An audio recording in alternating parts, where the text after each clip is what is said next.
సీతారాముల కళ్యాణం ముగిసి మిథిల నుండి అయోధ్యకు తిరుగుపయనమైన వేళ అకస్మాత్తుగా ఆకాశం గర్జించింది, భూమి కంపించింది. అతడు సాక్షాత్తు ఆ విష్ణుమూర్తి 6వ అవతారం పరశురాముడు ఉగ్ర రూపంతో ప్రత్యక్షమయ్యాడు.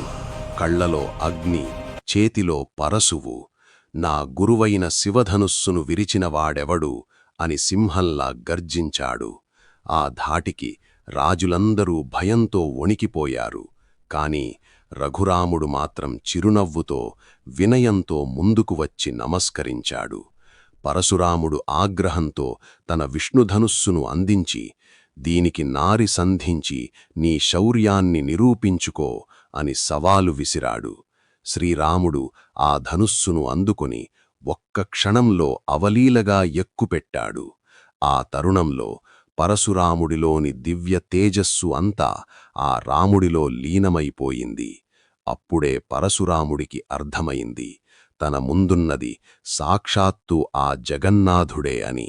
గర్వం కరిగిపోయింది, క్రోధం శాంతించింది. ఆ మహావిష్ణువు స్వరూపానికి నమస్కరించి పరశురాముడు తిరిగి తపస్సుకు వెళ్ళిపోయాడు. జై శ్రీరామ్.